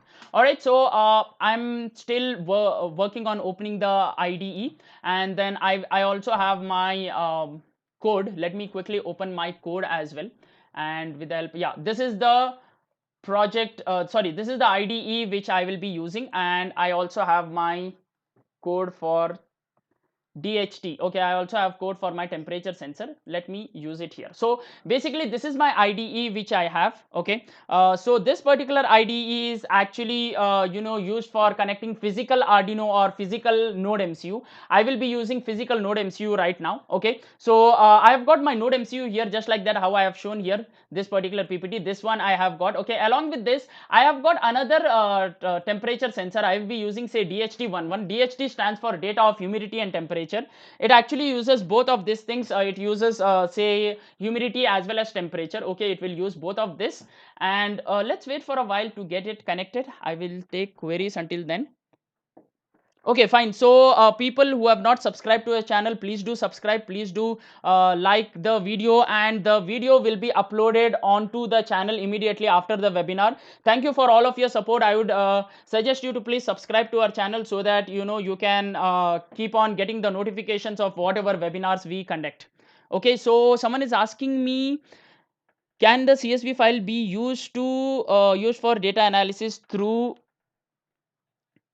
any software like Veka? Yes, you can definitely do it. CSV files are used for doing the data analysis itself. Yeah, so please try to use it. Yes, it can definitely be used, be it any Veka, or else maybe, if you are interested in Python, then we have got pandas library for that, which can be used for data analysis. And there's one more announcement here. So for the faculties, professors or teachers present here, if ever you want to collaborate with us, with your college, right, you can please send us one email, diazoniclabs at gmail.com, and we can definitely conduct a webinar specially for your college people. Okay, so this is for faculties or professors or teachers and even students. If there is someone who want us to conduct this particular thing specifically for your college students, we can definitely do that as well. Okay, so please, you can write to us in our email, then we will consider that particular thing. Okay, so teach AWS. Yes, AWS is not difficult array the base. First of all, the problem is there are few other cloud platforms like say AWS or Azure or Google Cloud Platform. I wouldn't say they are difficult. What I would say is people are not exploring this properly. We are planning to conduct one particular session either on AWS or Azure or Google Cloud Platform very soon on YouTube itself. Stay tuned for that. Okay, so we will be planning to do that. It is not difficult. It is just that actually it is free only for 1 year, and we have to actually create one account with the help of our debit card or credit card, and that is why people actually not tend to use that particular thing too much. But then there is a trend of having this particular thing on AWS. The AWS is ruling the market in terms of cloud computing, right? So imagine you want to ever host a server, or maybe host your website. People are using AWS for doing a lot of stuffs there. Okay, so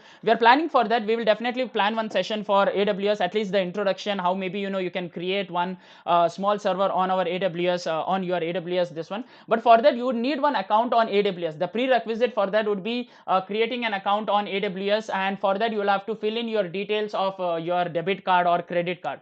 For 1 year it is absolutely free of cost, and after that it will be charging.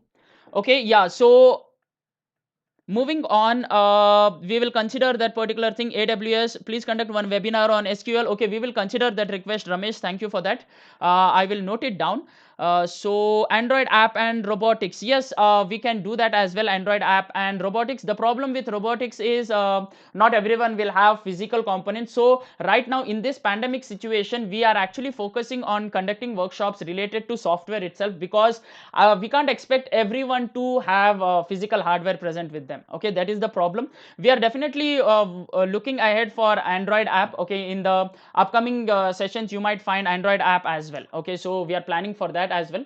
Fine, I think so my setup is all done. Okay, so I will just copy and paste the code.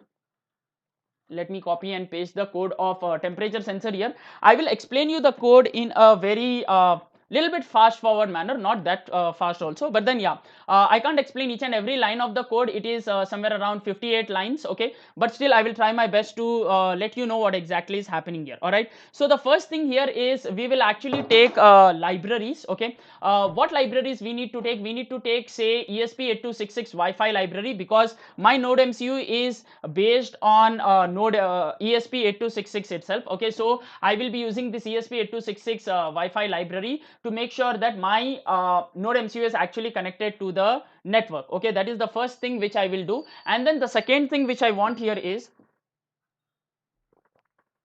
my DHT library. So basically DHT stands for data coming from humidity and temperature. Okay, so that is what it is. Data of humidity and temperature is what we call.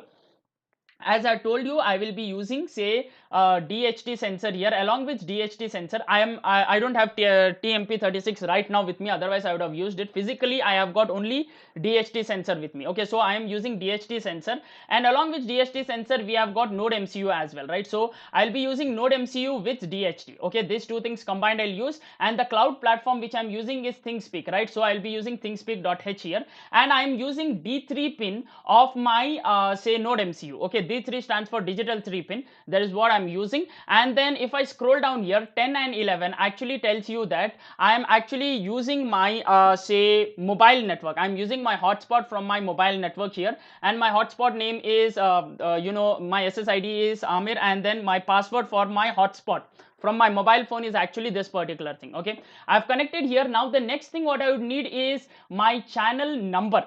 I would need what? My channel number. And the second thing what I need is my right API key. Let us quickly do that. My channel number here is in my private view. Let me go to private view here, and my channel number is 1094170. Okay, let me copy this and then let me say paste it here. Okay, so my channel number, I've pasted it here. Fine. And then finally what I have to do is my API key. Okay, so let me scroll down. API key is given here.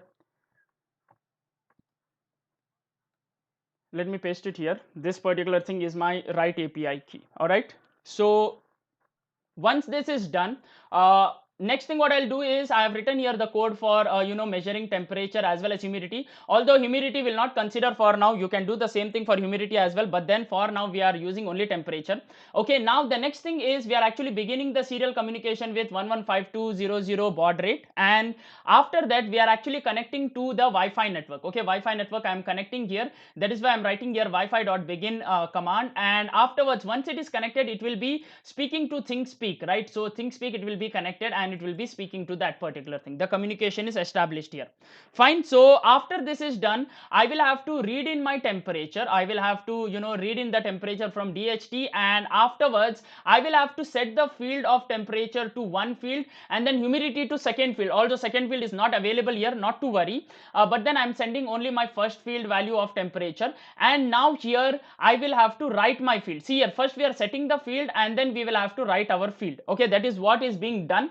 And once these two things are done, I will give delay of say at least 10 seconds before the next value is updated. I would give rather more than 10 seconds. Let me give 15 seconds, because as we all know that this particular thing is actually working on say free platform, right? Free trial based version. So here there is a limitation that the values will not be accepted immediately. At least 7 to 14 seconds you'll have to wait. That is what is being told to us by ThinkSpeak people. Okay, that is the code which we have. Don't worry about the code. We will be I will be personally sharing the code. Okay, the file of the code as well as PPT. Don't worry about it. We'll be sharing it to you. Don't worry about it. Okay, so once the code is done, that's it. That is my code which is available. And now I will have to upload this particular project. Let me go to tools and let me check whether my board is Node MCU.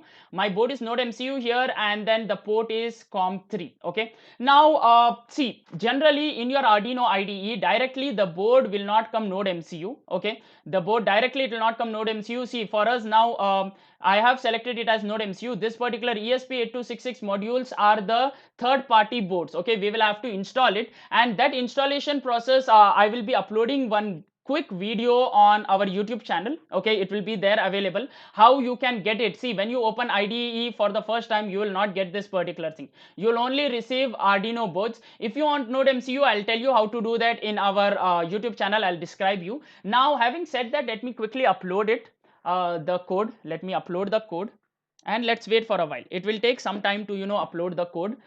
So first it compiles the sketch. It is just like C language, right? First it compiles, it checks for errors, it converts whatever high level we have written into low level which the computer understands, and then it starts uploading. Compiling first and then uploading next. Okay, that is what is going to happen here.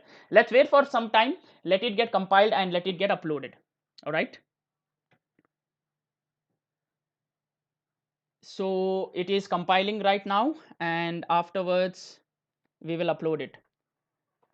Personally, how can you share? We will be sharing it on the Telegram. So please, I would request everyone to please join the Telegram group if you want the updates of this particular thing. If you want the code, PPT, right? I would request you to please join the Telegram group. People who have joined Telegram, only those people will receive it, because I will personally put it up there. Okay, please join the Telegram group. The link for joining Telegram group is actually given in the description of the video. Okay, so download Telegram group and open that particular link, or in Telegram just search for Diazonic Labs and you will find it. Okay, the link for Telegram is posted there. You can just check it out.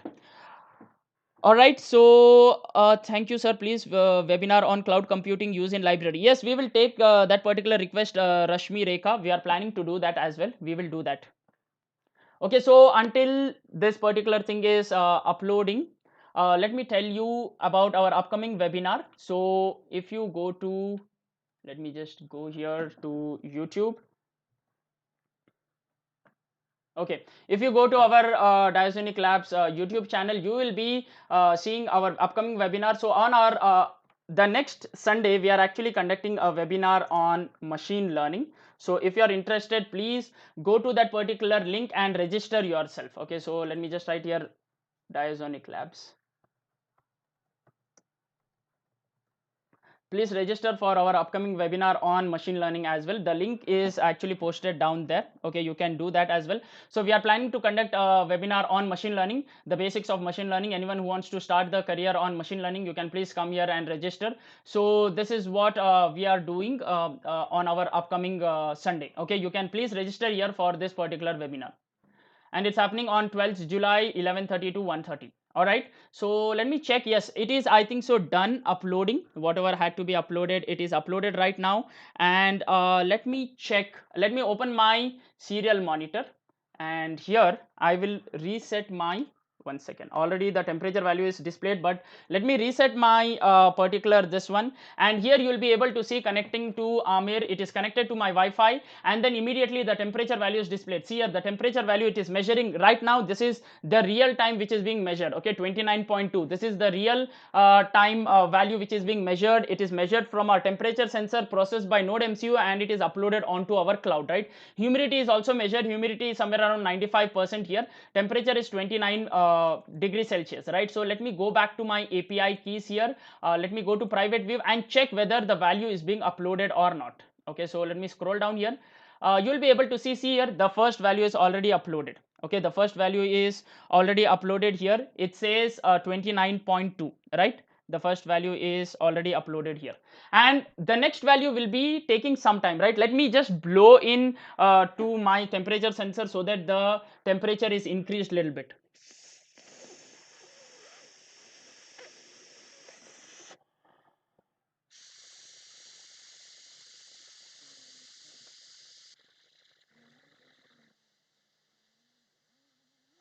Okay, so I have blown in so that the temperature is a little bit increased, because I couldn't find any other simple way to increase the temperature. So now let us wait and check which is the next temperature value which is being taken. I think so it will be, see here, the 33.7 is the next temperature value, and let's wait for a while to check whether my temperature value is updated onto the cloud or not.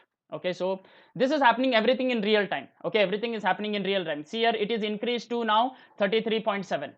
Everything is updated in the real time. There is a gap, I understand, because we are using the free version. Okay, that is how we actually update the code, or how we upload whatever. It is happening completely in real time right now. Okay, it is happening completely in real time. See here, 33.7, 33.2, and all of it, right? This is how we are uploading the value. Okay, so if you are uploading it to a private channel, it is completely encrypted, no one can see it. Okay, Ambika, it is completely encrypted, no one can see it.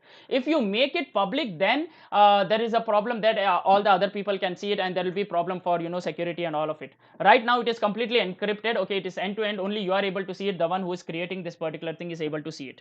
Fine. So yes, that was the session, guys. That was the interesting part of the webinar which I actually wanted to show you. Now more on this, like if you go to apps here, I was talking to you about notifications, right? So here you have got something called as think tweet, wherein if you create this particular think tweet here, you can actually connect to your Twitter account, and you can create one React app wherein if say the temperature value is say greater than 30, one notification has to be sent out. All of these things can be actually done with the help of think tweet or all of the other apps. You have got something called as think HTTP, React.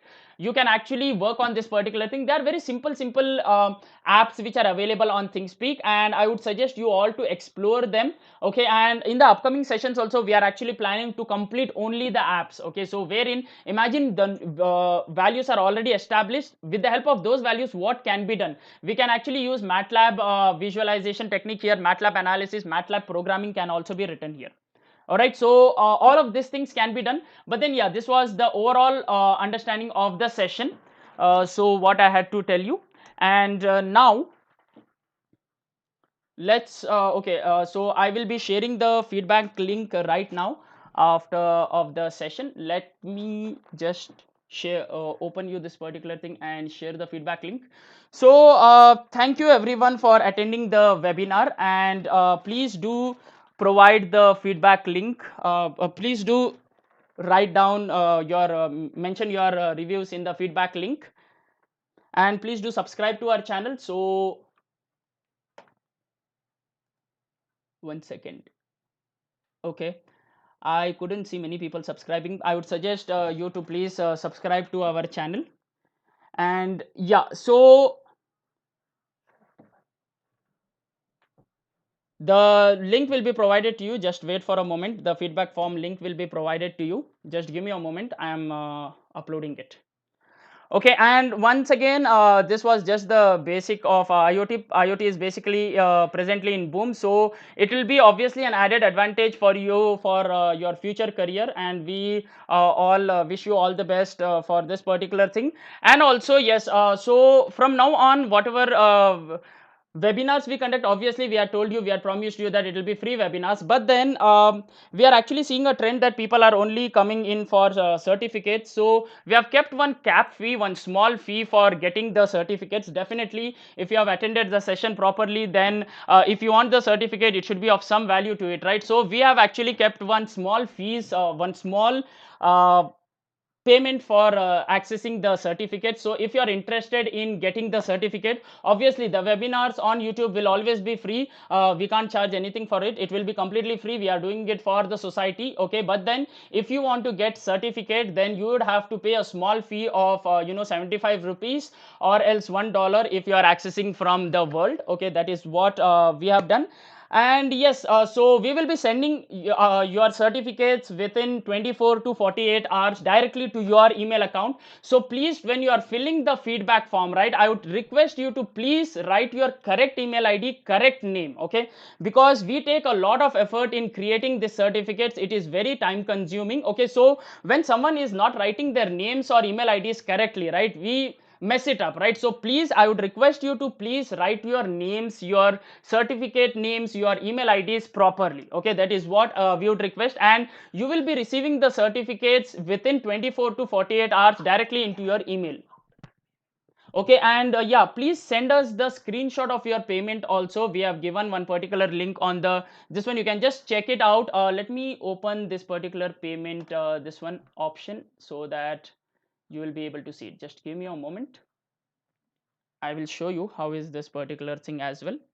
So yes guys, I will open the session for question and answers. If you have any questions, you can please ask me.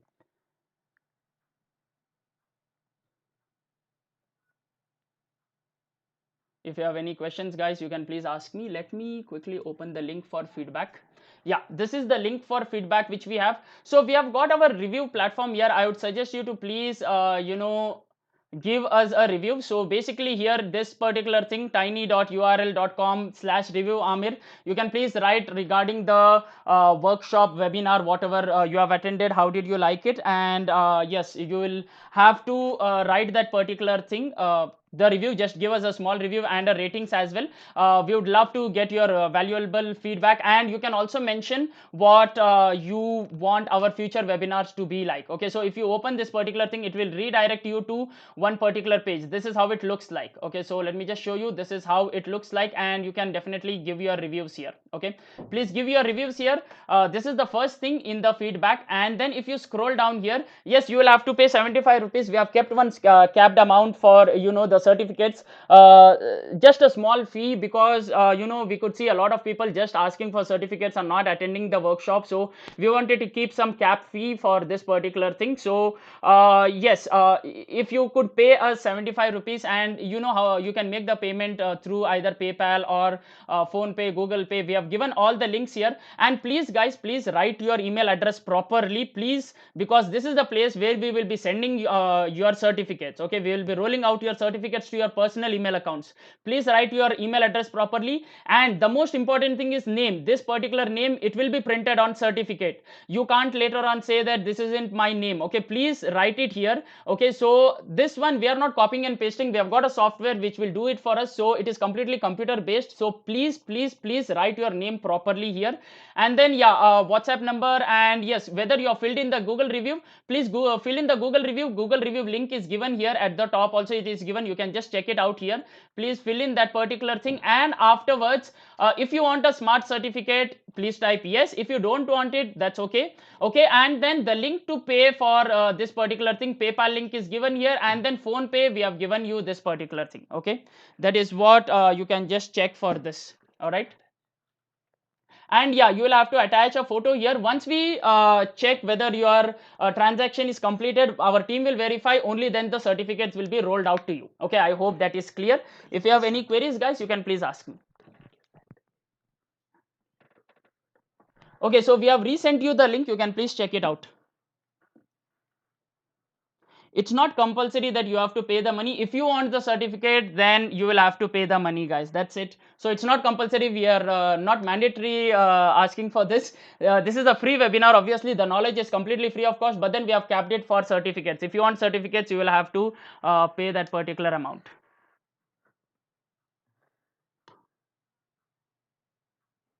Okay, what is this? Feedback form is asking for transaction. Okay, so yeah, please open the updated link. I think so the updated link will not have that particular thing. Let me send you once again the updated link and you will get it. Let me send you the updated link. Vijay Kumar, please check it out. Let me send you the updated link and you will definitely get it. Sir, so many webinars, we get free certificates, sir. Yes, we have kept here the capped amount because we could see a lot of people, we are also kept a free certificate, this one in the first, this one, but then we also have running a company. So please keep supporting us. This is the bare minimum amount. With 75 rupees, you are actually attending the workshop and getting the certificate, right? So we are actually not charging for the webinar. Webinar is free of cost. It is just for the certificate and the hard work we put on onto this particular thing. All right, so can we get a free certificate for students? No, Jevin. You will have to pay. It's a small amount which we have. Yes, if you want certificate, guys, you will have to pay 75 rupees or $1 if you are outside. Guys, you'll have to understand that whatever hard work we are putting into this, it is completely free of cost, right? So the webinar what you are getting is completely free of cost, but then the certificate what we are providing is it should be of, if it is of some valuable this one, then that's where we are providing this particular thing. Yes, there is a payment for certificate, guys. You will have to pay for the certificate. Charlie, please use the new link. We have sent you the new link, the updated link. Please check it out. Yes, we are providing free webinar, completely free webinar. Webinar is completely free of cost, but then if you want the certificate, you will have to use that particular thing.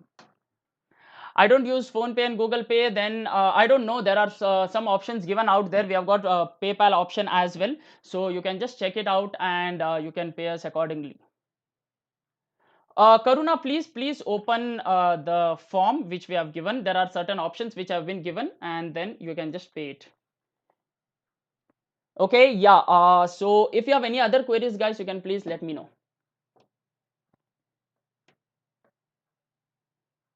Yes, previous webinar, the offer was valid for the previous webinar. For 4 webinars what we have done, it was completely free of cost. Okay, as something for giving back to the society, we had done it, but from now on the certificates will be charged. Sir, please provide us email ID so that we can easily pay money to you. Yes, we'll be posting the email ID.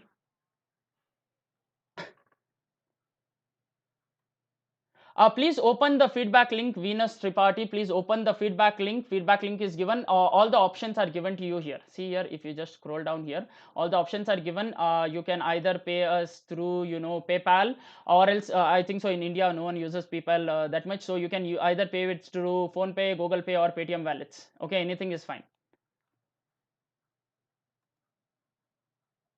Okay, it is 75 rupees. It is 75 rupees. PayPal, UPI are accepted. It is not accepting feedback. Charlie, that's what I am telling you. Please use the new feedback form. Please use the new feedback form. It is free, Alia. It is completely free, but we are just charging for the certificates.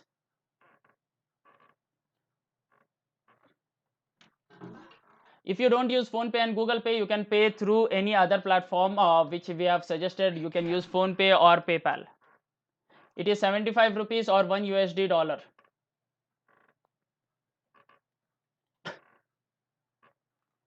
Thanks a lot, Vijay. Thanks a lot. Hope to see you again in our further sessions.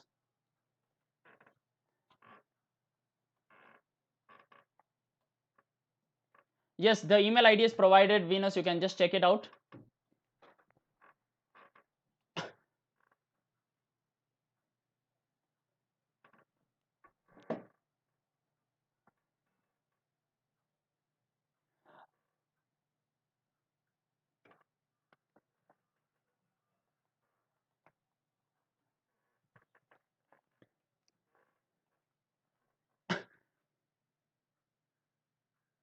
Yes, we will receive certificate within 48 hours. You will receive certificate within 48 hours. You will receive certificate within 48 hours. Don't worry. 75 rupees only. We are charging $1. 75 rupees only. See, it takes, you can pay it from any of your friends or relatives, Soumya. If you don't have PayPal, PhonePe, Google Pay, you can pay it from any of your relatives. If you want a certificate, you can just use that particular thing and you can pay us from that. You'll receive certificates within 24 to 48 hours.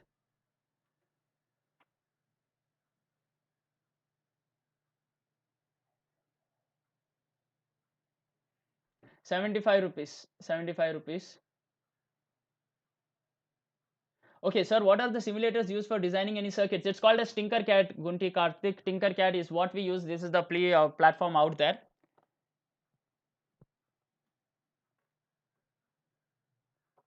This is conducted by Diazoniclabs YouTube channel.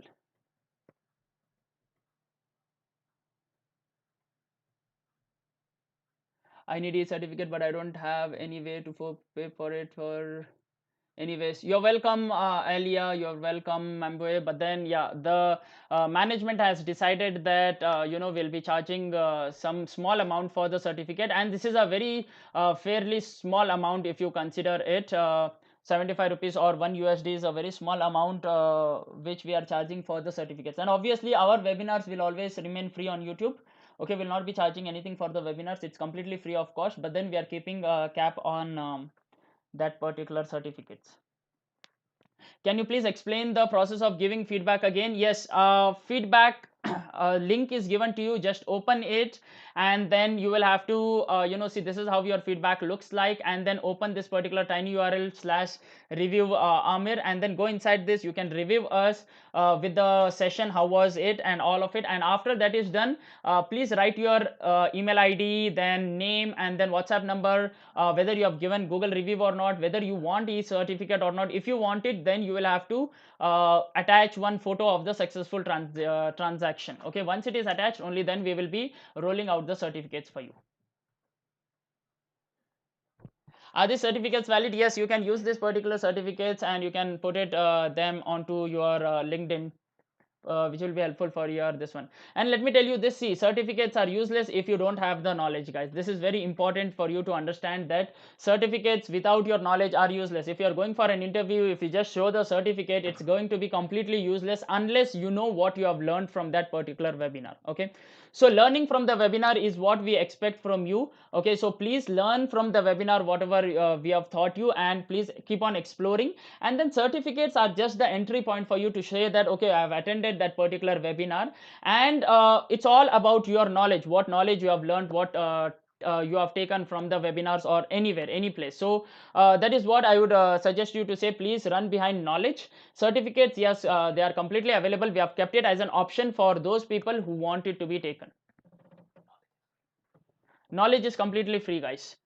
Make the payment via UPI. Yes, we will send you, we will definitely send you, Vanitha. You will be receiving the certificates within 24 to 48 hours. You will have to bear with us, because it takes a lot of time to create the certificates and send it to you, and it will be sent immediately. If you have given your correct email IDs, right, you will be getting the certificate properly into your this one.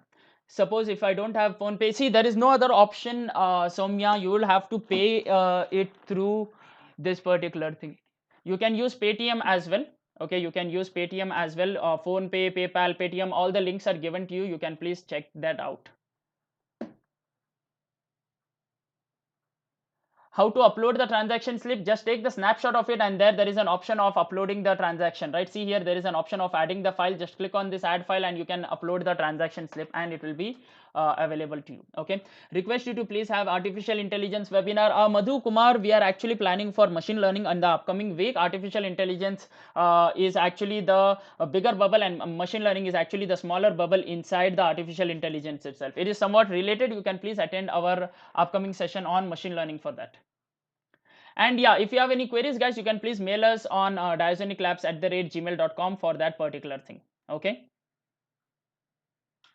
I hope that clears your doubt, Shayan Javed. We will get back to you regarding the certificates within 2 days. The feedback link is given here. Once again, people who have not filled it, I would request you to please fill this particular thing. And yeah, once again, people, faculties, and professionals out there, please, if you want us to collaborate with your colleges for conducting special webinars, you can please mail us on Diazonic Labs and you will get it.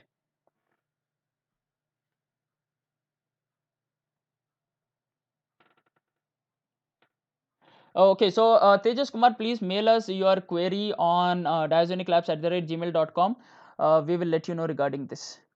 Okay, if you face any problems regarding the payment and feedback, please email us on this and we will get back to you on that. How do we get the certificate? Joblin, please fill the feedback form, and there is an option for the payment of the certificate. You can just pay the required amount, and then your certificates will be rolled out to your personal ID within 24 to 48 hours. Okay, if someone has problem of not having, Paytm, phone pay, or PayPal, please message us on our Gmail account, diazoniclabs@gmail.com, and we will help you out. We will give you alternate options for the payment. Thanks a lot, Sujit.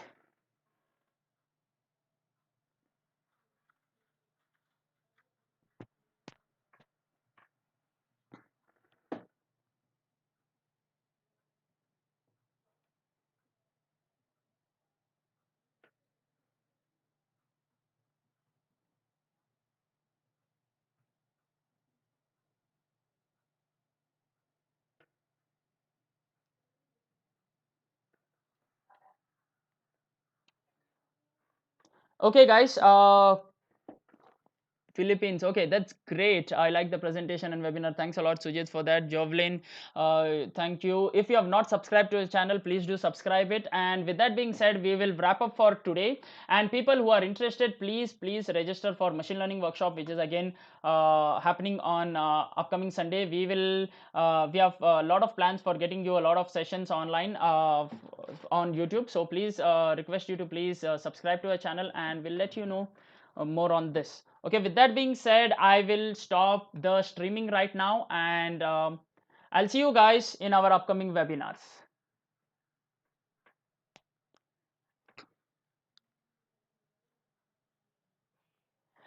Yes, Priya, we have got webinars every Sunday, 11:30 to 1:30. Okay, 11:30 to 1:30, we have got webinars every day. Winners Tripathi, the feedback link was already sent. Let me send you once again. Okay, you can just check it out, and if you want the certificates, you'll have to pay a small price of 75 rupees, and we'll be rolling out the certificate within 2 days to your email account. Eagerly waiting for upcoming webinar. Yes, definitely, Sujit. Even I am eagerly waiting for that. We'll see you guys on Sunday. Every Sunday we have got this particular thing. No, we don't need the photo of the candidate Javed. We only need the screenshot of your bill. Okay, the transaction details we need. We don't need the photo of the candidate. We don't need photo Javed. We only need the transaction details. Whatever transaction details screenshot is what we need. Okay, so please upload that particular thing. Feedback link is sent. Just scroll up, Venus. We have sent you the feedback link. This is the feedback link which has been given. You're able to see this. This is the feedback link which is given. It is posted. You can please check. Just upload the screenshot of the payment, Javed. We don't want your photo. We would need only the screenshot of the payment what you have done. All right. I will.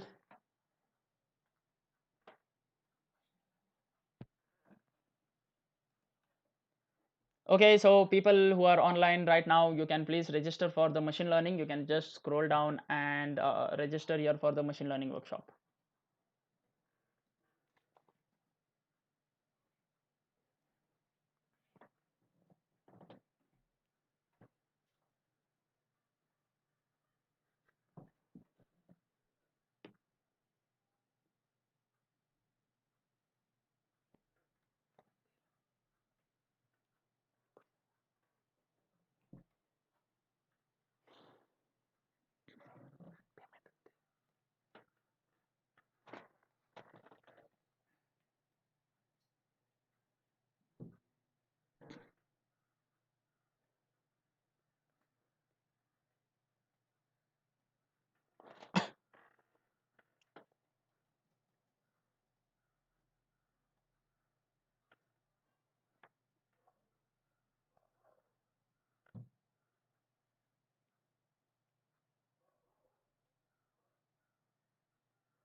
Okay, people. So I think so. There are no other doubts. You can do follow us on our social media. We are almost present on almost all social media accounts: Facebook, Twitter, LinkedIn, Instagram, and yeah. Thank you, guys. Thank you once again for attending, and I'll see you guys in the upcoming session. I'll stop the streaming right now. See, Karuna, always our workshops on YouTube are free, but only for certificates you will have to pay. Okay, so the workshops, the knowledge is always free. We don't charge for the knowledge. Only for the certificates is what we charge. Okay, you can attend our workshop anyways for free. Yeah, so if someone wants the PPT and code of today's session, please join our Telegram channel. We'll be posting out there. I'll be posting it in a while, the PPT as well as code of whatever happened in today's session. Okay, thanks a lot, guys. I will stop